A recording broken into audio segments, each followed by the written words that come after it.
الصلاة والسلام عليك يا حبيب الله وعلى آلك وأصحابك يا نور الله صلی اللہ تعالی علیہ وسلم۔ جو تیرا طفل ہے کامل ہے یا غوث، جو تیرا طفل ہے کامل ہے یا غوث، طفیلی کا لقب واصل ہے یا غوث، تیرا ذرہ مہ کامل ہے یا غوث، تیرا قطرہ مہ سائل ہے یا غوث، تیرا قطرہ یم سائل ہے یا غوث، تو اپنے وقت کا صدیق اکبر، غنی و حیدر و عادل ہے یا غوث، ہزاروں تابعی سے تو فضوتر، یہ طبقہ مجملاً فاضل ہے یا غوث۔ وہ کیا جانے گا فضل مرتضیٰ کو جو تیرے فضل کا جاہل ہے یا غوث، ہمارا خاتمہ بالخیر ہوگا تیری رحمت اگر شامل ہے یا غوث۔ آج کی یہ محفل پنڈوا شریف کی سرزمین پر حضور پرنور مرشد مخدوم حضرت پیر سیدی علاؤلق پنڈوی رحمت اللہ علیہ کے دیار میں ہم سب عرس حضور اشرف الاولیاء کی محفل میں حاضر ہیں۔ تھوڑی دیر کے لیے میں حاضر ہوں، اس لیے کہ مجھے جانا ہے، اس لیے کوئی طویل گفتگو کرنے کی بجائے حضور اشرف الاولیاء کی بارگاہ میں خراج عقیدت پیش کر کے جلدی آپ سے اجازت چاہوں گا۔ حضور اشرف الاولیاء رحمت اللہ تعالی علیہ اللہ رب العزت کے ایسے برگزیدہ بندے ہیں کہ جن کے بارے میں ہم آنکھ بن کر کے یہ کہہ سکتے ہیں کہ وہ پیدائشی ولی ہے۔ اس کی وجہ یہ ہے کہ مجدد میت ماضیہ امام اہل سنت نے حضور غوث پاک کے لیے یوں عرض کیا کہ جو تیرا طفل ہے کامل ہے یا غوث، جو آپ کا بچہ ہے وہ پیدائشی طور پر کامل ہے، اور لوگوں کو کامل ہونے کے لیے پیدا ہونے کے بعد محنت کرنی پڑتی ہے، لیکن غوث پاک کے گھر میں پیدا ہونے والا بچہ پیدائشی کامل ہوتا ہے، اور وہ حضور غوث پاک خانواد اشرفیہ وہ ہے جہاں غوث اعظم اور غوث العالم یہ دونوں سمندر مرج البحرین کے طور پر یکساں ملتے نظر آتے ہیں، اور اشرف الاولیاء اسی مرج البحرین کے در مکنون ہیں جن کو ہم آنکھ بند کر کے کہہ سکتے ہیں کہ وہ پیدائشی ولی ہیں۔ واہ واہ واہ سبحان اللہ۔ میں اپنی گفتگو کو اب کسی اور طرف لے جانے کی بجائے حضور غوث العظم دستگیر شیخ عبدالقادر جیلانی رضی اللہ تعالیٰ عنہ نے ایک ولی کی 12 صفت کو بیان فرمایا۔ ولی کون ہوتا ہے؟ ولی کسے کہتے ہیں؟ بس 10 سے 12 منٹ میں میں اپنی بات پوری کروں گا، آپ ولی کی پہچان آپ کو مل جائے گی، آسانی کے ساتھ آپ پہچان سکیں گے کہ ولی کس کو کہتے ہیں۔ سرکار غوث اعظم جو ولایت تقسیم کرتے ہیں، جن کے در سے جن کے گھر سے ولایت تقسیم ہوتی ہے، وہ ارشاد فرماتے ہیں جب تک انسان میں 12 صفات پیدا نہ ہو جائے اس وقت تک وہ اللہ کا ولی نہیں ہو سکتا۔ نمازی بن جائے، روزے دار بن جائے، ذاکر بن جائے، پہاڑوں میں مجاہدہ کرے، جب تک 12 صفات کا حامل نہیں ہوگا اس وقت تک وہ ولی نہیں ہوگا۔ آسان 12 صفات سرکار غوث پاک فرماتے ہیں اللہ اپنی 2 صفات کا اس کو مظہر بناتا ہے، وہ اللہ کی 2 صفات کا مظہر ہوتا ہے، وہ رسول اللہ کی 2 صفات کا مظہر ہوتا ہے، وہ صدیق اکبر کی 2 صفات کا مظہر ہوتا ہے، وہ فاروق اعظم کی 2 صفات کا مظہر ہوتا ہے، وہ عثمان غنی کی 2 صفات کا مظہر ہوتا ہے، وہ مولا علی کی 2 صفات کا مظہر ہوتا ہے۔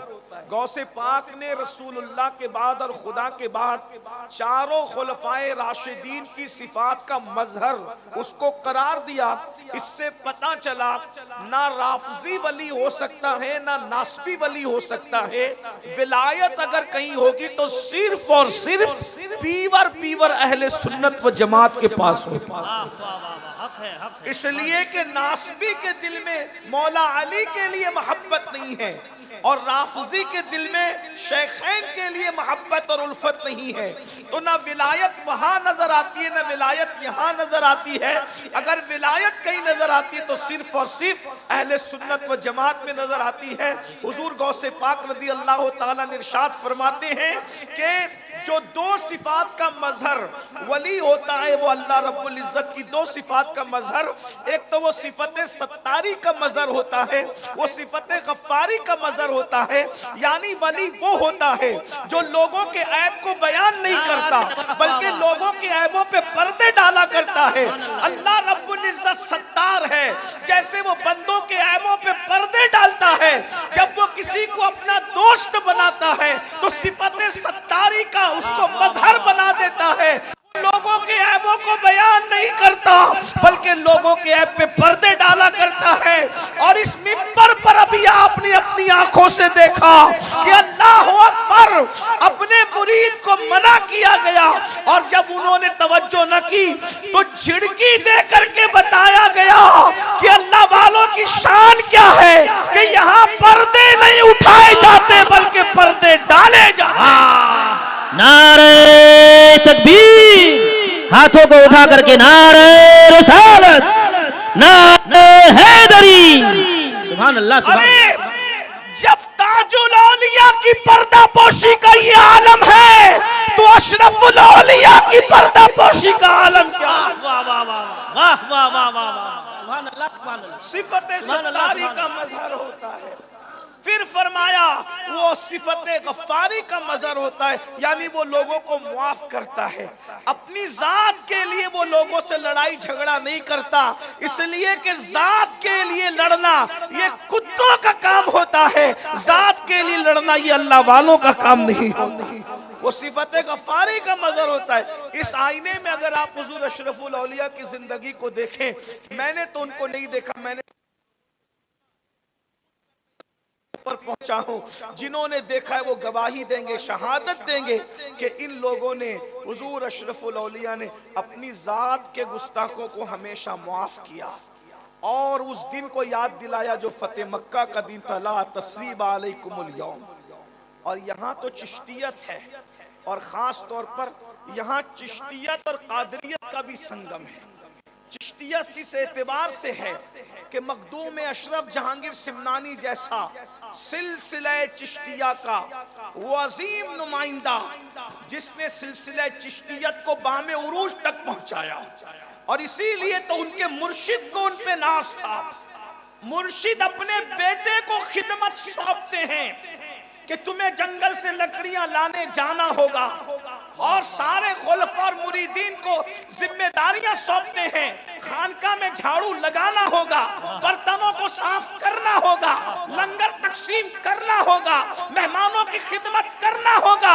بیٹے کو بھی کام دیا، سارے مرید اور خلفاء کو کام دیا، لیکن جب میرے مخدوم اشرف سمنہ نے عرض کیا حضور سب کو کام سونپتے ہیں، مجھے بھی کوئی کام سونپ دیجئے، فرمایا ارے سب الگ ہے اشرف تم الگ ہو، اس لیے کہ جب تم آئے تھے تو تمہارے آنے سے پہلے خضر علیہ السلام نے تمہاری اتنی تعریف کی تھی کہ اب مجھے کوئی کام دینے کے لیے تمہیں حیا آتی ہے کہ میں خضر کو کیا منہ دکھاؤں گا۔ اگر میں نے تمہیں کوئی کام سونپ دیا، میں تمہیں کوئی فزیکلی ایکٹیویٹی نہیں سونپنا چاہتا، اگر تم کچھ کرنا ہی چاہتے ہو تو ذکر اذکار کے ذریعے سے منزلوں کو طے کرتا ہے۔ نعرہ تکبیر، نعرہ رسالت، فیضان مخدوم اشرف، فیضان مخدوم العالم۔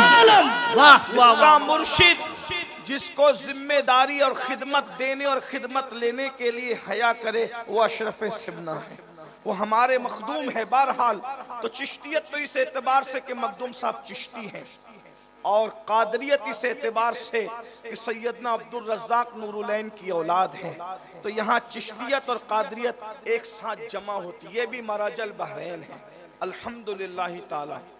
تو چشتیت اور قادریت جو جمع کرنے کی بات کر رہا ہوں تو یہ کہ یہاں ہائے ہائے ہائے کیا بات، اشرفی صحبہ شراب سنجری، سبحان اللہ، ایک ہی شیشے میں ہے دونوں بھری، قادری صحبہ شراب سنجری، ایک ہی شیشے میں ہے دونوں بھری، قادری صحبہ شراب سنجری، قادری صحبہ شراب سنجری، ایک ہی شیشے میں ہے دونوں بھری۔ کیا خوش نصیبی ہے ہم لوگوں کی۔ تو قادریت اور چشتیت جب ملی ہوئی ہے تو دونوں میں اب بات کیا ہے؟ حضور غوث پاک فرماتے ہیں کہ میرا گھوڑا بے لگام ہے اور میری تلوار بے نیام ہے، اور چشتی لوگ کہتے ہیں خواجہ نصیر الدین چراغ دہلوی رضی اللہ تبارک و تعالیٰ عنہ کہ ہم چشتی لوگ کسی سے الجھتے نہیں، ہم نے اپنی تلوار ننگی کر کے رکھ دی ہے، جو آ کر کے الجھے گا اس کا قصہ خود ہی تمام ہو جائے گا۔ لیکن یہ اللہ والے اپنی ذات کے لیے کسی سے نہیں لڑتے، یہ اپنی ذات کے دشمنوں کو معاف کرتے، صفت غفاری کا مظہر ہوتے ہیں، اپنی ذات کے لیے نہیں لڑتے۔ بلکہ سرکار بابا فرید الدین گنج شکر رضی اللہ تعالیٰ تو یہاں تک فرماتے ہیں کہ بھائی ہم صوفی لوگ ہیں، اللہ والے لوگ ہیں، ہمارے سامنے کینچی کی بات نہ کیا کرو بلکہ سوئی دھاگے کی بات کیا کرو، کیونکہ کینچی ایک کو دو کر دیا کرتی ہے اور سوئی دھاگا ایک کو دو کو ایک کر دیا کرتا ہے۔ یہ خانقاہ ہے، یہاں پر ایک کو دو نہیں کیا جاتا بلکہ دو کو ایک کیا جاتا ہے۔ یہ سرکار بابا فرید گنج شکر رضی اللہ تعالیٰ کی تعلیم۔ اللہ نوازش کرم فرمائی ہے آپ کی دعائیں سرکار جی، نہ محبتیں آپ۔ تو ایک بات مجھے یہاں یاد آئی، ذات کے لیے نہ لڑنا اور اللہ کے لیے دشمنی رکھنا، اس کی ایک مثال پیش کرتا ہوں۔ سرکار خواجہ نصیر ملت والدین خواجہ نصیر الدین چراغ دہلوی کی بات یاد آئی۔ کچھ لوگوں نے بادشاہ کے پاس جا کے چغلی کی کہ یہ لوگ تو سما میں رات دن رہتے ہیں، یہ اللہ والے لوگ نہیں ہیں اور یہ ایسے ہی ہیں ویسے وغیرہ وغیرہ کہا۔ بادشاہ نے کہا ٹھیک ہے، ہم ان کو اپنا نوکر بنائیں گے اور ان سے اپنی خدمت لیں گے۔ سرکار نصیر الدین چراغ دہلوی کے پاس نمائندہ بھیجا اور نمائندہ بھیجنے کے بعد کہا کہ آپ کو بادشاہ کی کوئی نہ کوئی نوکری قبول کرنی پڑے گی۔ نصیر الدین نے فرمایا میں آپ سے کوئی تعلق نہیں رکھتا، میں آپ کی نوکری کیسے کر سکتا ہوں؟ کہا اگر آپ نوکری نہیں کرو گے تو مشکل اٹھاؤ۔ کہا میں ہر مشکل اٹھاؤں گا۔ سیرت نگار لکھتے ہیں یہ سینے کی جو ہڈی ہوتی ہے، ان دونوں ہڈیوں میں سوراخ کر کے خواجہ نصیر الدین چراغ دہلوی کو لٹکا دیا گیا کہ آپ نوکری کریں۔ سرکار نصیر ملت والدین سے مریدین نے کہا حضور یہ ظلم پر آیا ہے، آپ نوکری کے لیے تیار ہو جائیں، یہ جو کہتا ہے آپ کر لیں ورنہ یہ آپ کو نقصان پہنچائے گا۔ آپ نے فرمایا ٹھیک ہے میں تیار ہوں۔ تو بادشاہ روزانہ آپ مجھے میرے کپڑے پہنائیں گے اور میرے کپڑے اتاریں گے، یہ آپ کی ذمہ داری۔ تو خواجہ نصیر روزانہ کپڑے پہنانے لگے اور کپڑے اتارنے لگے، لیکن بد دعا نہیں کی کیونکہ اب تک ذات تک معاملہ تھا، ذاتی دشمنی تھی۔ یہ بادشاہ کو خواجہ نصیر سے ذاتی دشمنی تھی، چراغ دہلوی سے۔ چراغ دہلوی کون ہے؟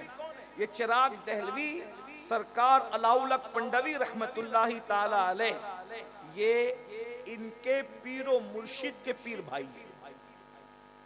حضرت اخی سراج آئینہ ہند کے پیر بھائی ہیں، ان دونوں کے پیر و مرشد نظام ملت والدین سلطان المشائق خواجہ نظام الدین اولیاء رضی اللہ تعالیٰ۔ ذاتی دشمنی ہے، ہڈی میں سوراخ کر کے لٹکا دیے گئے لیکن بد دعا نہیں کی، معاف کر رہے ہیں۔ اس کو کرتا پہناتے ہیں، کرتا اتارتے ہیں۔ حاسدوں نے کہا کہ معاملہ صحیح چل رہا ہے، نصیر کا امتحان لو۔ ایک دن بادشاہ کو تاخیر سے لائے اور اتنے لیٹ لائے کہ خواجہ نصیر الدین چراغ دہلوی کی نماز عصر قضا ہونے کے قریب آ گئی۔ اللہ کے رسول علیہ السلام نے فرمایا مومن کی عصر اس وقت ہوتی ہے جب سورج اپنی حالت پر ہوتا ہے، اور جب سورج میں تغیر آ جائے، وہ ڈوبنے کے قریب ہو جائے، پھر وہ مومن کی نہیں بلکہ منافق کی نماز ہوتی ہے۔ یعنی جب سورج ڈوبنے کے قریب ہو تو اللہ کے رسول علیہ الصلوۃ والتسلیم نے فرمایا اس وقت نماز پڑھنا یہ نفاق کی علامت ہے. یہ نفاق اعتقادی ہم نہیں کہتے اس کو, نفاق عملی کہتے ہیں اس کو. لیکن بہرحال اللہ والے اس وقت بھی نماز پڑھنے کو پسند نہیں کرتے تھے, بلکہ مسنون وقت میں نماز پڑھنے کو پسند کرتے تھے. ابھی حضور مرشد اجازت نے سرکار وارث پاک کا ذکر کیا کہ وارث پاک کسی کے پیچھے نماز نہیں پڑھتے بلکہ وارث پاک الگ نماز پڑھتے تھے. تو لوگ یہ مشہور کرتے تھے کہ وارث پاک نماز ہی نہیں پڑھتے. وہ نماز پڑھتے تھے مگر کمرے میں چھپ کے پڑھتے تھے, جیسا کہ حضرت نے اشارہ کیا. لوگ کہتے تھے اب جماعت کے ساتھ نہیں پڑھتے, جماعت کے ساتھ نہیں پڑھتے. تو وارث پاک کہتے تھے ارے جماعت سے پڑھانا ہے تو علی حسین اشرفی جیسا امام لا کر کے دو نا. سبحان اللہ سبحان اللہ. اگر وارث پاک کو پیچھے کھڑا کرنا ہے تو کوئی علی حسین اشرفی جیسا لا کر کے امام دو. اور کسی ایک کے پیچھے کھڑا کر دیا وارث پاک کو تو نماز کے بعد وارث پاک نے کہا سنا سنا امام صاحب آپ نے ہم کا بہت تھکا دیا. سرکار وارث پاک کہتے بہت تھکایا آپ نے ہم کا. کہا وہ کیسے؟ کہا ہم تو آپ کے پیچھے نماز کے لیے کھڑے ہو گئے, لیکن کبھی چارے کی دکان پر, کبھی کرانہ دکان پر, کبھی کہیں لے کے بھٹکتے رہے. جہاں جہاں امام گیا پیچھے پیچھے وارث تھے. تو کہا ایسی نماز بھی کیا نماز ہے. لیکن یہ ہم لوگوں کے لیے, ہم لوگوں کو تو ہر صحیح العقیدہ کی ابتدا کرنی چاہیے کہ وارث پاک کا مرتبہ اور تھا, ہمارا مرتبہ اور ہے. تو اندازہ فرمائیں تو بھائیوں ہم لوگ کیا ہیں. کسی نے حجاج سے کہا او حجاج تو بھی ہمارا امام, اور ابو بکر بھی قوم کے امام تھے, تو کتنا بدماش ہے وہ کتنے اچھے تھے. حجاج تھا, بدماش تھا, لیکن حاضر جواب تھا. اس نے کہا تم ابو ہریرہ بن جاؤ, میں بھی ابو بکر صدیق جیسا بن جاؤں. جب تم ابو ہریرہ نہیں بن سکتے تو تمہیں ابو بکر صدیق جیسا امام کیسے مل سکتا ہے. بس میں یہی آپ سے کہنا چاہتا ہوں, جب ہم وارث پاک نہیں بن سکتے تو ہمیں بھی علی حسین اشرفی میاں جیسا امام نہیں مل سکتا. سود کھاتے رہو گے, حرام کھاتے رہو گے, عورتوں پہ بدنظری کرتے رہو گے, اسی طریقے سے اپنی بیٹیوں کو بازار اور ولیموں میں بے پردہ گھماتے رہو گے, اور پھر سوچو کہ ہمیں بھی اعلیٰ حضرت اشرفی میاں جیسا امام مل جائے. تو بات ایسی ہے نا, جیسے ہم رہیں گے ویسے, جیسے ہم ویسے ہمارے امام, جیسے ہم ویسے ہمارے پیر, جیسے ہم ویسے ہمارے مشائخ. ارے تو خسرو بن, تیرا پیر نظام الدین محبوب الہی تو ہے نا. پیر کو تلاش کرنے کی ضرورت نہیں, ہم نے خسرو بننا ہے. اگر تو سمنا بن جائے تو علاء الحق پیر ہوگا. کیا بات ہے, واہ واہ واہ. اگر تو اللہ اکبر قطب الدین بن جائے تو تجھے معین الدین غریب پیر مل جائے گا. لیکن بات تو اتنی ہے نا, اصل کمی ہمارے اندر ہے اور ہم الزام لوگوں پہ رکھتے ہیں. تو میں بات یہ کہہ رہا تھا, کیا بس بات ختم ہی کر دوں. اللہ اکبر. کہ خواجہ نصیر الدین چراغ دہلوی کے ساتھ معاملہ چل رہا تھا, خدمت کر رہے تھے. اتنی دیر سے لائے بادشاہ کو کہ سورج غروب ہونے کے قریب آیا اور نماز, بس آپ کی آنکھوں میں آنسو آ گئے کہ کیا میں مکروہ وقت میں عصر کی نماز پڑھوں گا. غصہ آیا.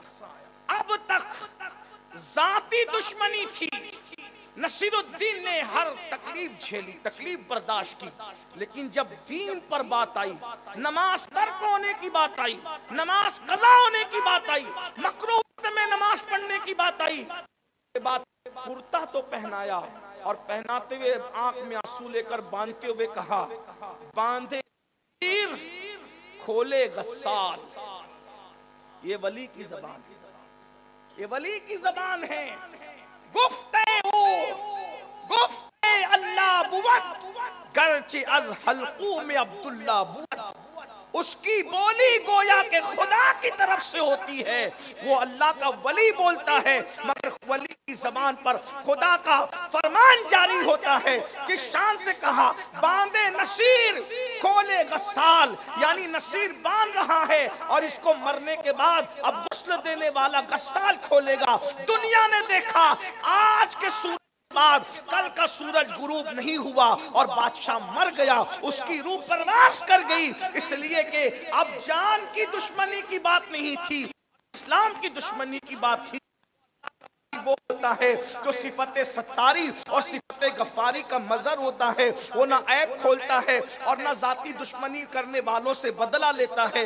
دو صفات اس میں رسول اللہ کی ہوتی ہے، ایک صفت یہ کہ رسول اللہ رفیق ہے امت پر اور شفیق ہے امت پر، تو جو اللہ کا ہوتا ہے وہ اللہ کی امت پر رفیق بھی ہوتا ہے اور شفیق بھی ہوتا ہے، یعنی اس کے اندر چڑچڑا پن نہیں ہوتا، وہ لوگوں کو ڈانٹتا نہیں، وہ لوگوں کو گالیاں نہیں دیتا، وہ لوگوں کو جھڑکتا نہیں، وہ امیر فرق نہیں کرتا۔ رسول اللہ کی محفل میں جہاں صدیق اکبر جیسے مالدار کو پہلو میں جگہ ملتی تھی، وہیں پر بلال جیسے غریب کو بھی پہلو میں جگہ ملتی تھی، عثمان غنی جیسے کو پیار ملتا تھا مالدار کو، تو ابو ذر غفاری جیسے غریب کو بھی پیار ملتا تھا۔ اسی طرح جیسے مصطفیٰ جان رحمت امت پر رفیق و شفیق تھے، جب اللہ کسی کو ولی بناتا ہے تو اس کے اندر بھی رفقت اور شفقت کا انداز پیدا کر دیتا ہے، کرتا ہے، وہ محبت کرتا ہے۔ دو صفات اس میں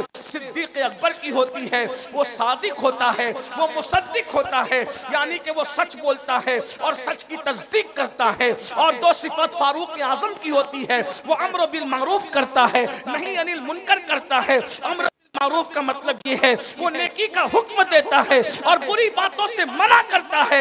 اس کے سامنے جب کوئی برا کام کیا جائے وہ بے چین ہو جاتا ہے، وہ برائی کو روک دیتا ہے۔